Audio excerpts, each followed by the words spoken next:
여호와께서 사무엘에게 이르시되 보라 내가 이스라엘 중에 한 일을 행하리니 그것을 듣는 자마다 두 귀가 울리리라.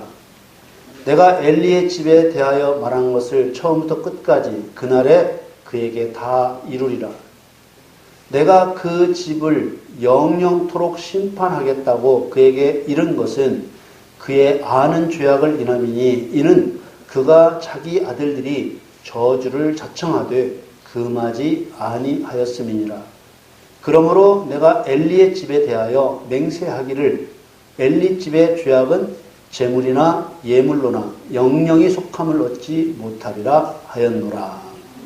사랑하는 성도 여러분, 엘리는 40년 동안 이스라엘을 통치했던 사사였습니다. 사사란 하나님으로부터 세움을 입고 이스라엘 백성들을 통치했던 통치자의 직책을 말합니다. 하나님께서는 사사를 통해 백성들을 다스리고 송사를 재판했습니다. 사사는 그리스도의 삼중직인 제사장과 선지자와 왕의 사역을 감당했던 사람입니다. 비교적 우리들이 잘 알고 있는 기드온, 삼손, 사무엘이 바로 이스라엘의 사사였습니다. 엘리는 사무엘 바로 앞에 세워졌던 사사였고 오늘날 직책으로 굳이 빗댄다면 목사와 같은 존재라고 할 수 있습니다. 사사가 하나님께서 임명하신 지도자였다는 점에서 목사와 같은 존재라는 것이고 사실은 하나님의 세움을 입은 모든 그리스도인의 표상이라고 해야 할 것입니다. 왜냐하면 그리스도인이 바로 제사장과 선지자와 왕으로 기름 부음 받고 세상에 보냄을 받은 사람들이기 때문입니다. 베드로전서 2장 9절 말씀에 오직 너희는 택하신 족속이요 왕 같은 제사장들이요 거룩한 나라요 그의 소유된 백성이니 이는 너희를 어두운 데서 불러내어 그의 기이한 빛에 들어가게 하신 자의 아름다운 덕을 선전하게 하려 하심이라. 이 말씀에서 보면 그리스도인이란 택함받은 하나님의 백성들로서 왕권을 가진 제사장이요 거룩한 나라라고 했습니다. 그리스도인이란 구약적인 표현으로 하면 기름 부음을 받고 사명을 위해서 세상에 보냄을 받은 하나님의 백성이라는 뜻입니다.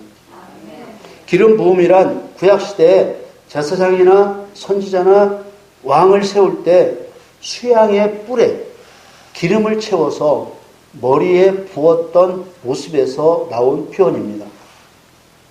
이런 기름 부음은 신약시대에 성령을 부어주시는 것을 상징적으로 나타낸 것입니다. 신약 성경에서는 성령을 부어주시는 것과 기름 부음을 같은 뜻으로 사용한 것을 볼 수 있습니다. 요한복음 7장 38절 39절 말씀을 봅니다.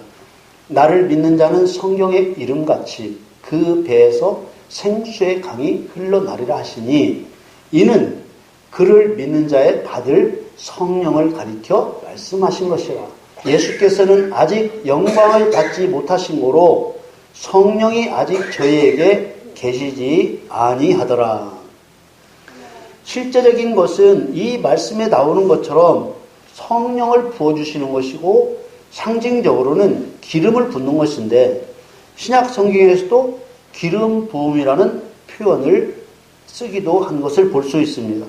요한일서 2장 20절 말씀에 보면 너희는 거룩하신 자에게서 기름 부음을 받고 모든 것을 아느니라. 그래서 사사로서 기름 부음을 받은 엘리는 성령 받은 그리스도인, 더 나아가 사사라는 통치자였으니 오늘날로 빗대면 교회의 지도자라 할 수 있는 것입니다. 그런데 성경은 사사였던 엘리의 비참한 죽음과 엘리 가문이 몰락했다고 증거하고 있습니다. 하나님의 선택에 따라 기름 부어 세운 엘리의 멸망을 기록하신 이유를 깨달아야 하는 것이지요. 왜냐하면 엘리나 또 나중에 엘리와 비슷하게 멸망을 당한 사울 왕은 예수님께서 말씀하신 아버지의 뜻대로 행하지 않는 모형이기 때문입니다. 하나님께서 이제 막 젖된 사무엘을 통해서 엘리와 엘리 가문의 멸망을 예고하셨습니다. 사무엘의 어머니 한나는 여호와 하나님께 드린 약속대로 이제 막 젖된 사무엘을 사사이자 제사장이었던 엘리에게 맡겼고, 사무엘은 부모 곁에서 떨어져 성전에서 여호와를 섬겼습니다. 어느 날 밤에 제사장인 엘리는 잠을 자기 위해 자기 집에 누웠고, 어린 사무엘은 잠을 자기 위해 하나님의 법궤가 있는 여호와의 전에 누워 있었습니다. 그때 여호와께서 사무엘을 부르셨습니다. 그런데 어린 사무엘은 하나님이 부르시는 줄 모르고 엘리 제사장이 부르는 줄 알고 엘리 제사장에게로 갔습니다. 사무엘이 세 번째 갔을 때야 비로소 엘리 제사장은 여호와께서 사무엘을 부르시는 줄 깨달았습니다. 엘리는 어린 사무엘에게 여호와께서 또 부르시면 여호와여 말씀하옵소서, 주의 종이 듣겠나이다 하라고 가르쳐 줍니다. 여호와께서는 사무엘을 네 번째 부르셨습니다.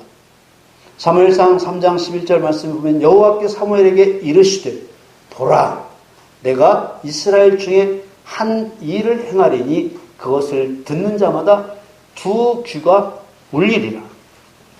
여호와께서는 한 가지 충격적인 일을 행하시겠다고 하셨습니다.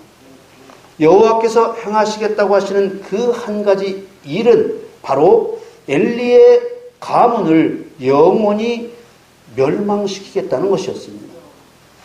자, 오늘 본문 사무엘상 3장 12절에서 14절까지 읽겠습니다. 내가 엘리의 집에 대하여 말한 것을 처음부터 끝까지 그날에 그에게 다 이루리라. 내가 그 집을 영영토록 심판하겠다고 그에게 이른 것은 그의 아는 죄악을 인함이니 이는 그가 자기 아들들이 저주를 자청하되 금하지 아니하였음이니라. 그러므로 내가 엘리의 집에 대하여 맹세하기를 엘리 집의 죄악은 재물이나 예물로나 영영이 속함을 얻지 못하리라 하였노라.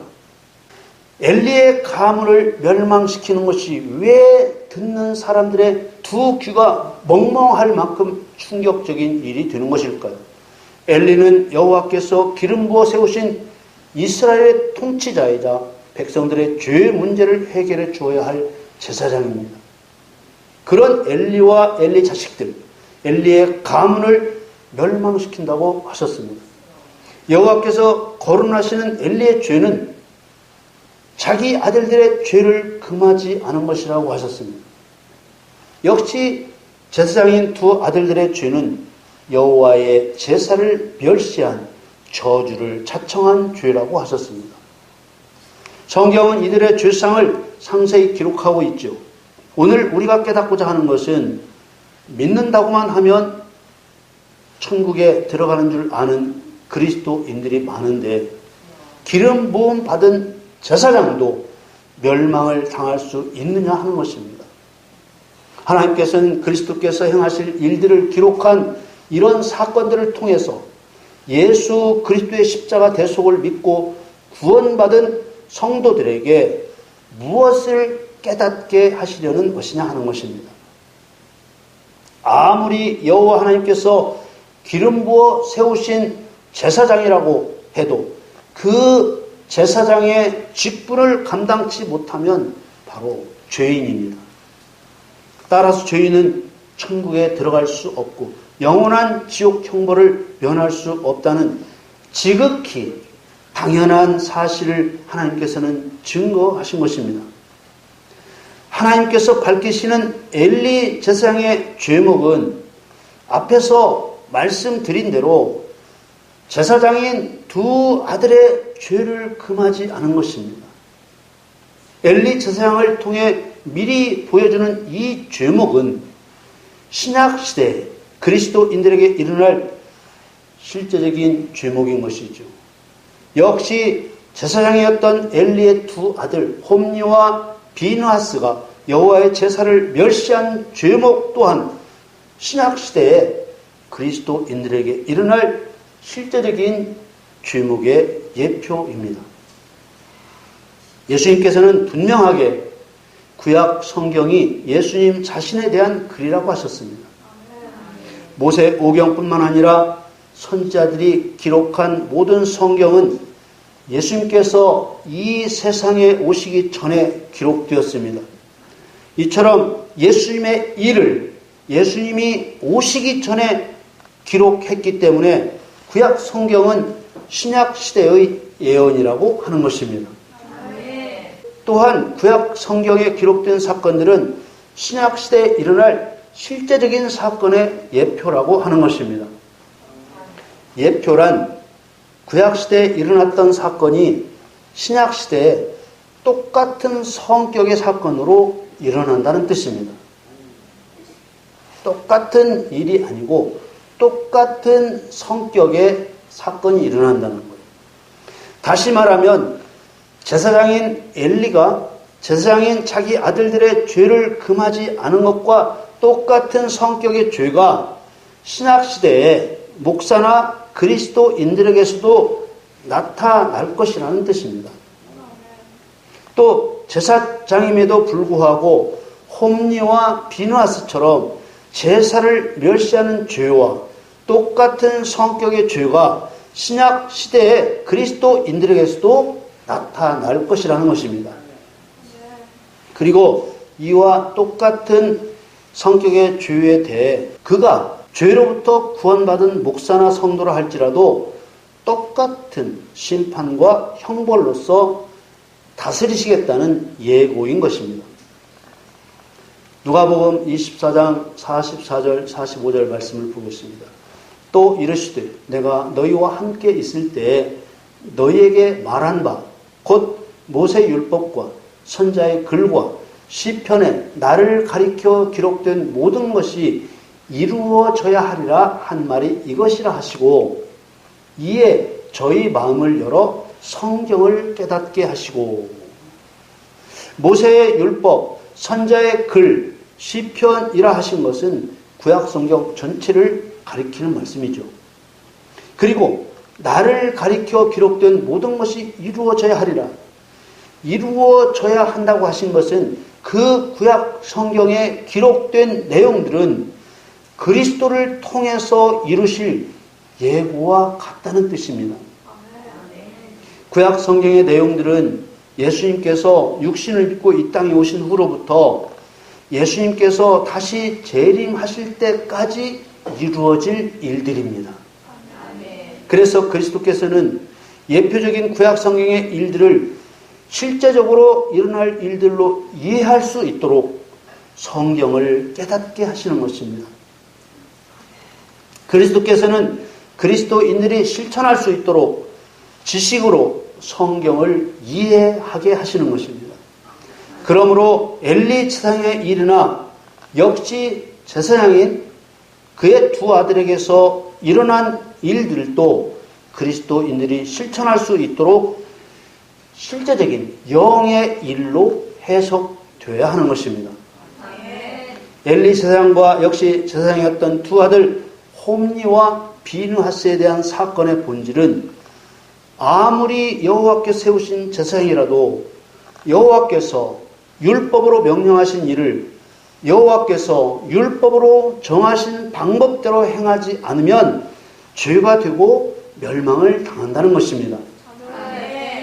이 이야기는 신약시대에 예수님을 영접하고 죄사함을 받고 그리스도인이 되고 목사가 되었더라도 그리스도께서 성경으로 정하신 일을 그리스도께서 성경으로 정해주신 대로 행하지 않으면 죄가 되고 멸망을 당한다는 것을 말하고 있는 것입니다. 전도자에게 복음을 듣고 예수 그리스도를 나의 구주로 영접하면 구원을 받는다는 말은 예수님을 믿지 않던 죄인이 마음을 돌이켜 회개하고 죄사함을 받은 것을 말합니다. 그러나 무서운 함정은 뭐냐? 죄사함만 받으면 영원한 천국도 들어가게 된다고 하는 말입니다. 성경은 그렇게 말씀하고 있지 않습니다. 죄에서 구원받는다고 당연히 영원한 천국에 들어가는 것이 아니기 때문입니다. 예수님께서는 단 한 번도 예수님만 영접하면 영생을 얻는다고 말씀하신 적이 없습니다.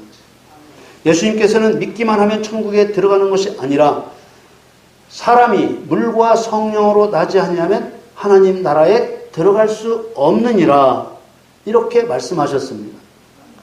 예수님을 영접하고 죄사함을 받았어도 성령으로 나지 않으면 하나님 나라에 들어갈 수 없다는 것이 우리를 영생에 이르게 하실 예수님의 말씀입니다. 요한복음 8장 34절 35절에 보면 죄를 범하는 자마다 죄의 종이라 종은 영원히 집에 거하지 못한다고 하셨습니다. 예수님을 영접한 후에도 죄를 범하면 그는 죄의 종이 되고 마는 것입니다. 죄의 종이 영원한 천국에 들어갈 수 없는 것은 너무나도 당연한 것입니다. 회개하라 천국이 가까이 왔다는 복음을 듣고 예수님을 나의 구주, 나의 하나님으로 영접하고 회개하여 죄사함을 받는 것은 죄로부터의 구원입니다. 이런 사람에게 하나님의 아들이 되는 권세를 주십니다. 아직 아들이 아니라 아들이 되는 권세입니다. 이 죄사함의 구원은 오직 믿음, 오직 은혜로만 얻을 수 있습니다. 자, 에베소 2장 1절 말씀을 보겠습니다. 너희의 허물과 죄로 죽었던 너희를 살리셨도다. 죽은 자는 어떤 경우에도 스스로는 못 살아납니다. 그래서 오직 믿음, 오직 은혜로만 구원을 얻는다고 하는 것입니다. 에베소 2장 4절 5절 말씀에 긍휼에 풍성하신 하나님이 우리를 사랑하신 그 큰 사랑을 인하여 허물로 죽은 우리를 그리스도 예수 안에서 살리셨고 너희가 은혜로 구원을 얻은 것이라. 마치 죽은 자가 스스로 살아날 수 없는 것과 같이 이미 죄를 범한 자는 그 죄로 이미 사형 판결을 받은 것이므로 자기 공로로는 사형 판결을 무효시킬 수가 없는 이치입니다.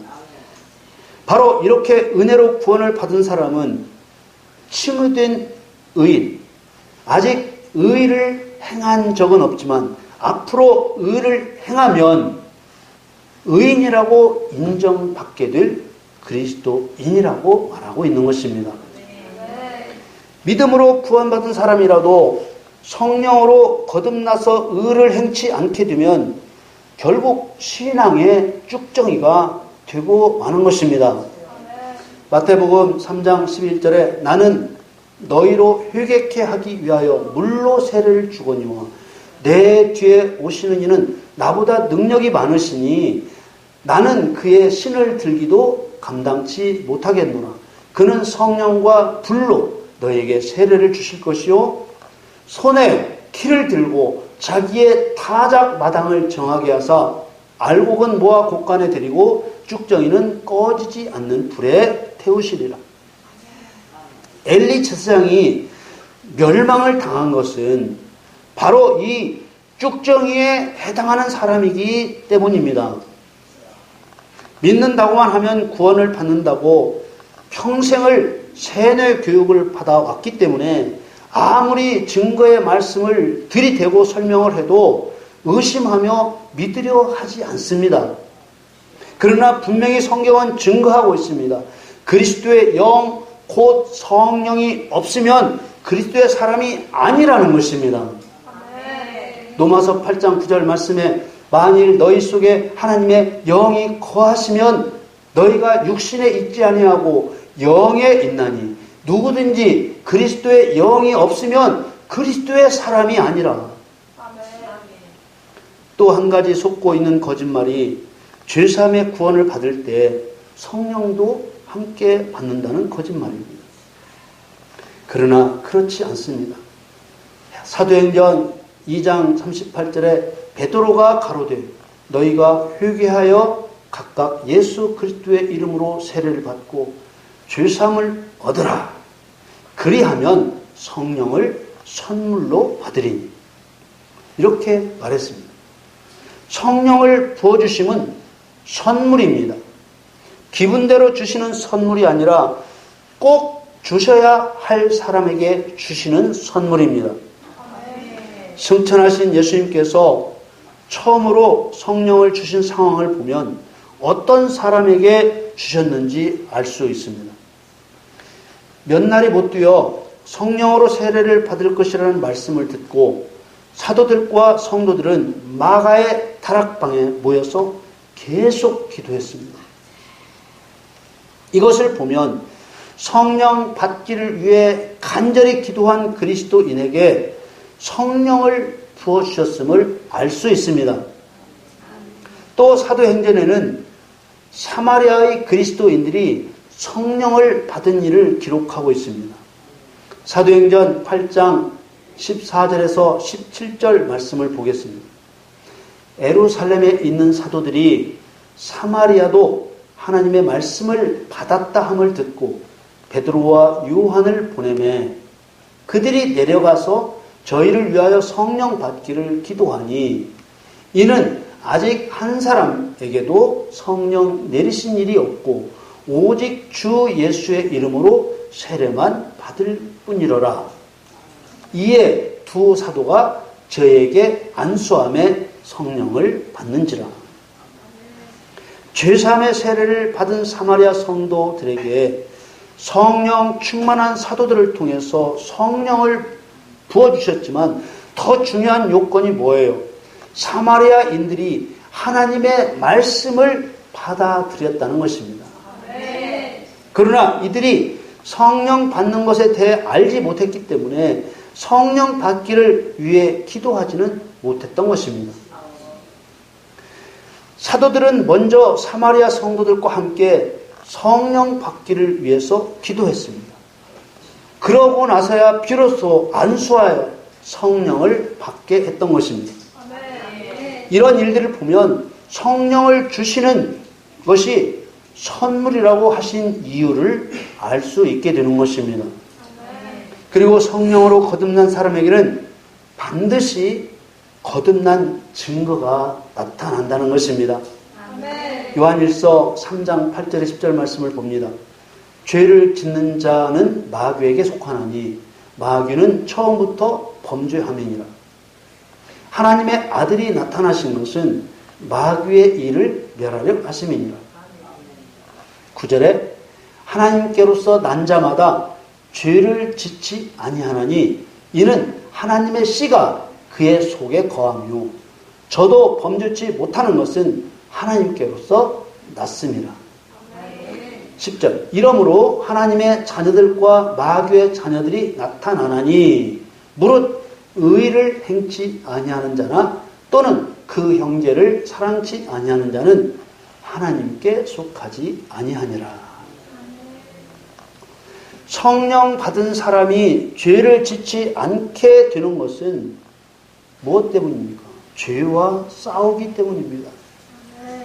성령 받은 사람 안에 하나님의 씨, 곧 말씀, 곧 성령이 계시기 때문에 죄를 때려 부수게 되고 반드시 죄를 이기게 되는 것입니다. 이것이 성령을 받았다는 가장 확실한 증거가 되는 것입니다. 그래서 제사장이었지만 죄를 이기지 못하고 죄에게 먹힘을 당한 엘리 제사장이나 역시 제사장이었던 홈니와 피니하스를 죄사함의 세례는 받았지만 성령 세례는 받지 못하여 죄를 이기지 못하고 죄에게 먹힘을 당할 그리스도인들의 예표라고 하는 것입니다. 그리스도인이지만 우리는 끊임없이 죄 지을 일을 만납니다. 그리스도인들 중에는 죄 지을 일을 만났을 때 아무 힘도 써보지 못하고 죄에게 져서 죄를 짓게 되는 것을 경험합니다. 그러나 성령 충만한 그리스도인은 끝내 죄와 싸워 이기고 마는 것입니다. 그것은 내가 능력이 있어서가 아니라 죄를 이기시는 성령께서 그 사람과 함께 계시기 때문입니다. 로마서 7장 20절 말씀에 만일 내가 원치 아니하는 그것을 하면 이를 행하는 자가 내가 아니요 내 속에 거하는 죄인이라. 이 죄를 이기지 못하면 그저 죄인일 뿐인 것입니다. 21절 말씀에는 그러므로 내가 한 법을 깨달았느니 곧 선을 행하기 원하는 나에게 악이 함께 있는 것이로다. 한 사람 안에 선과 악이 함께 있게 하신 하나님의 법은 오직 성령의 능력을 힘입어 악을 이기게 하시고 그런 과정을 통해 하나님을 경험하게 하신 것입니다. 로마서 8장 13절 14절 말씀을 보겠습니다. 너희가 육신대로 살면 반드시 죽을 것이로되 영으로서 몸의 행실을 죽이면 살리니. 14절에 무릇 하나님의 영으로 인도함을 받는 그들은 곧 하나님의 아들이라. 하나님의 영, 곧 성령이 없으면 결단코 죄를 이기지 못합니다. 여러분, 엘리와 그의 아들 홈리와 피느하스가 비록 제사장이었지만 죄를 이기지 못하여 멸망을 당하게 되었다는 사건을 성경에 기록한 이유가 무엇입니까? 비록 목사라도, 비록 죄사함을 받은 그리스도인이라도 죄를 이기지 못하면 영원한 형벌을 받게 된다는 것을 예언적으로 증거하신 것입니다. 제사장의 일은 백성들의 죄 문제를 해결해주는 직분자입니다. 제사장은 죄인인 백성들이 죄사함을 받기 위해서 짐승을 죽여 불에 태워 드리는 제사인 번제와 또 여러 가지 제사를 돕는 일을 한 하나님의 종입니다. 엘리 제사장은 아들의 죄를 금하지 않았습니다. 저와 여러분은 그리스도께서 세우신 제사장입니다. 만일 우리가 죄를 이기지 못하고 또 회개하라 천국이 가까웠느니라 선포하며 죄를 금하지 않으면 엘리와 똑같이 멸망을 당할 것입니다. 엘리의 아들 홈리와 피느하스는 여호와의 제사를 멸시했습니다. 만일 우리가 하나님의 아들로서 마귀의 일을 멸하는 일을 우습게 알고 경멸하면 홈리와 피느하스와 똑같이 멸망을 당할 것입니다. 사무엘상 2장 17절에 이 소년들의 죄가 여호와 앞에 심히 크면 그들이 여호와의 제사를 멸시함이었더라. 여러분, 우리는 진실을 보아야 합니다. 엘리는 비록 제사장이었지만 결코 곳간에 들어갈 알곡이 아니었습니다. 마찬가지로 비록 죄사함을 받은 그리스도인이라도 만일 성령세를 받고 회개하라 천국이 가까웠느니라라고 선포하며 죄를 금하지 않는다면 그 자체가 죄가 되어 결코 알곡으로 곳간에 들어가지 못할 것입니다. 요한복음 3장 5절 말씀에 진실로 진실로 네게 이르노니 사람이 물과 성령으로 나지 아니하면 하나님 나라에 들어갈 수 없느니라. 그러나 하나님께서는 우리들에게 진리를 깨닫게 하셨습니다. 여러분, 우리가 모두 알게 된 진리대로 성령의 충만함으로 자신의 죄를 이기고 타인의 죄 문제를 해결해주는 권능의 성도들이 다 되시기를 예수 그리스도의 이름으로 간절히 축원합니다.